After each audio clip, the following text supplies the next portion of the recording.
હું ભરત એ Patel, project director આત્મા સુરેન્દ્રનગર. અને આજે તારીખ 13 ઓગસ્ટ આપણે ખોલડિયાદ ખાતે વઢવાણ તાલુકો અને જિલ્લો સુરેન્દ્રનગર પરેશભાઈના ફાર્મ પર ઊભા છીએ. તો પરેશભાઈ, તમારી મને પ્રાથમિક વિગત આપો. નામ પરેશભાઈ મનસુખભાઈ ડુમાણિયા અને ઉંમર છે તે 32 વર્ષ છે. અભ્યાસ મારો આમ 7 સુધી અભ્યાસ કરેલ છે, પણ મેં આખો ઋષિ પદ્ધતિનો અભ્યાસક્રમ છે એ 7 વર્ષનો કરેલો છે. કૃષિનો અભ્યાસ કરેલો છે એટલે કઈ સંસ્થા દ્વારા અભ્યાસ કરેલો છે? સ્વાધ્યાય પરિવારમાં સ્વાધ્યાય પરિવાર પાડોળક શાસ્ત્રી જે આખું એક સમાજને ડેમો કરેલો છે કે તપોવન પદ્ધતિનું શિક્ષણ કેવું હોવું જોઈએ. બરાબર. તો એની અંદર એન્ટ્રી એ લોકોને જ મળે કે જેને ભવિષ્યમાં ખેતી કરવી છે, પાછળ ખેતીનો બેઝ છે. તો એના પછી મને એવું ધ્યાનમાં આવ્યું કે ખરેખર ખેતી કરીએ તો ધરતી માતાને જે આપણે એની પાસેથી લઈએ એને કંઈક પાછું આપવું પણ પડે. અને એના પછી ધ્યાનમાં આવ્યું કે આત્મા પ્રોજેક્ટ આની સાથે જોડાયેલો છે. એટલે આત્મા તરફથી પાછું ઘણું બધું મને શીખવા મળ્યું કે ખરેખર આચ્છાદન શું છે, મિશ્ર પાક શું છે, પછી બીજને પટ આપીએ, સંસ્કાર કરીએ તો રોગ જીવાત પણ નથી આવતા. તો એ બધા જ આપણા જે પાયા છે, 5 આધાર સ્તંભો, એ આપણે અહીંયા એપ્લાય કરીએ છીએ. હવે અહીં તમે જે આ ગલગોટા વાવેલા છે, બરાબર, આનો આઈડિયા તમને ક્યાંથી આવ્યો? આ ગોટાનો આઈડિયા જૂનાગઢના ખેડૂત પાસેથી ધ્યાનમાં આવ્યું. 2-3 વખત ન્યૂઝમાં એ લોકોની હિસ્ટ્રી આવેલી, એમ પછી વાંચ્યા. પછી આપણને થોડુંક માર્કેટનો પ્રશ્ન હતો, પણ અમારે એક મિત્ર છે એમને કીધું કે ભાઈ ગોટો અહીંયા ને અહીંયા જ આપણો વેચાઈ જાય છે અને શોર્ટ ટાઈમમાં સારામાં સારી ઇન્કમ પણ આપણને મળે છે. બરાબર.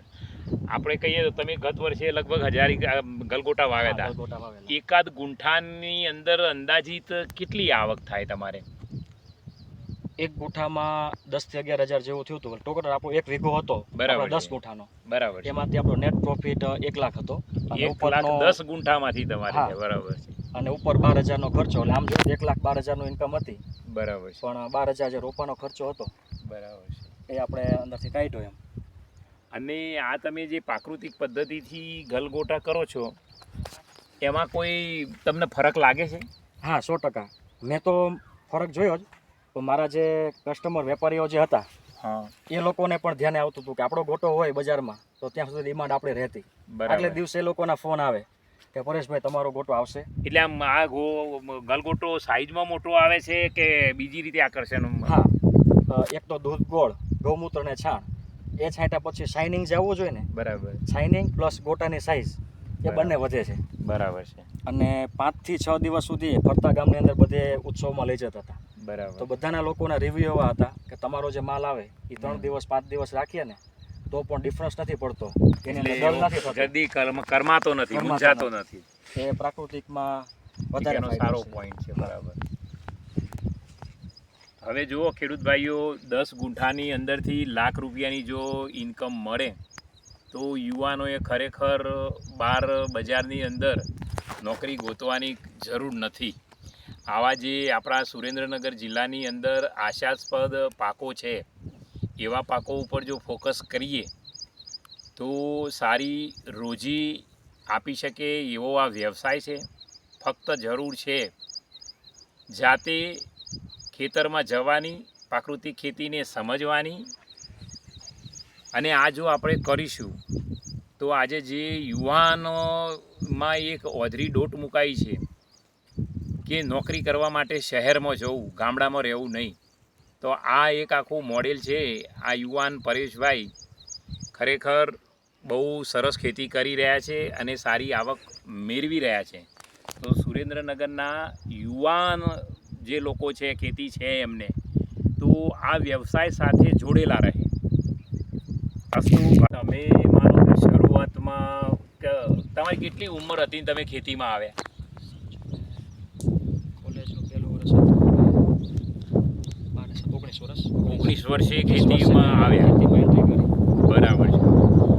તો એ વખતે તમારું એન્ગેજમેન્ટ થયેલું હતું? ના, બાકી હતું. જ્યારે અમદાવાદ અભ્યાસ કરતો ત્યારથી વાતો આવતી, ફેમિલી બેકગ્રાઉન્ડ સહિત. બરાબર. આ રીતનું આખું કુટુંબ છે, સારી વાત સાથે જોડાયેલું છે. બરાબર. એ હેતુથી એવું સમજતા કે મુંબઈમાં અભ્યાસ કરે તો છોકરો આવીને સારી જોબ કરશે. બરાબર. એટલે રેગ્યુલર ઘણી બધી જગ્યાએથી વાતો આવતી. પપ્પાને રવિવાર ફોન કરતા. અમારા ટપાલનો વ્યવહાર વધારે હતો. બરાબર. અમારે હાથમાં ફોન નહોતો એવો. હા. પછી રવિવાર બહાર જઈએ ત્યારે પરમિશન આપે બરાબર કે તમે ઘરે વાત કરી શકો. એટલે ઘરે વાત કરીએ પપ્પા એમ કે આ રીતની વાત છે. મેં કીધું વિદ્યાપીઠ થાય પછી ગોઠવું છું. બરાબર છે. પછી આવ્યા પછી બધી વાતો થાય કે ભાઈ આ વાત છે કે ખેતી એની કરવાની છે, જોબ કરશે એવું નથી, ફિક્સ છે ખેતી છે. તો બરાબર. તરત જ એ લોકો એમ કે વિચારશું એમ. તો તમે કોઈ છોકરી જોવા જાઓ તો એને પહેલાથી કહેતા કે હું ખેતી કરવાનો છું? એટલે ના, મેં જોવાની સિસ્ટમ જ નહોતી. મેં એવું જ બરાબર. કીધું હતું કે પહેલાં જો ખેતીમાં હા પાડે તો જ હું ત્યાં આવીશ. બરાબર છે. કેમ કે ત્યાં જઈને પછી આ કહેવું એ યોગ્ય નથી. નથી મારા માટે પણ નહીં, આ સામેવાળા માટે. સામેવાળા માટે. હા, એટલે એમાંથી એક જગ્યાએ વાત થઈ કે ભાઈ ચાલો ખેતી માટે તૈયાર છે. આપણે પ્રશ્ન પૂછ્યા કે ભાઈ અત્યારે જમીન સારી છે, બરાબર. ભવિષ્યમાં કદાચ મરચું અને રોટલો ખાવાની તૈયારી હોય બરાબર. તો તમે, આવો. કેમ કે અત્યારે પાછળનું તમે બેકગ્રાઉન્ડ જોઈને સાચી હકીકત આવીએ, એ જ છે. ખેડૂતની પરિસ્થિતિ ક્યારે કેવી થાય નક્કી નથી, બધું વરસાદ બરાબર. આધારિત છે. બરાબર છે. તો પાત્ર પણ સારું મળ્યું એના કારણે જ આમ જોઈએ ને તો પ્રાકૃતિકમાં ઉભો રહે છે. બસ પહેલા જ પાત્ર તૈયાર હોય એટલે હા. 50% તમારી સક્સેસની એના ઉપર ઊભી છે. હું કદાચ અત્યારે ન હોય, કામ હોય તો તમારા બેન છે ટ્રેક્ટર લઈને અહીં આવી જાય. બરાબર. ચલાવે. હા, ટ્રેક્ટર ચલાવે. કોઈ પણ કામ હોય તો કરીને ઝઘડો પણ શીખી ગયા છે અત્યારે. ઝઘડો વાત છે. વાહન કહેવાય છે હા હા. એ પણ ચલાવી લે ખરા એમ. બરાબર. અને તમે સ્વાધ્યાય પરિવારમાં રેગ્યુલર જાઓ છો એમ? આમ તો તમારા બ્લડમાં જ સ્વાધ્યાય છે. હા, 3 પેઢીથી. બરાબર છે.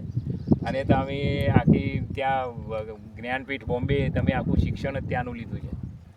એટલે એ સાચી વસ્તુ છે ને, આ યોગ્ય સંસ્કાર, સ્વાધ્યાય પરિવારના જે સંસ્કાર છે એનું આ પરિણામ છે. જય યોગેશ્વર.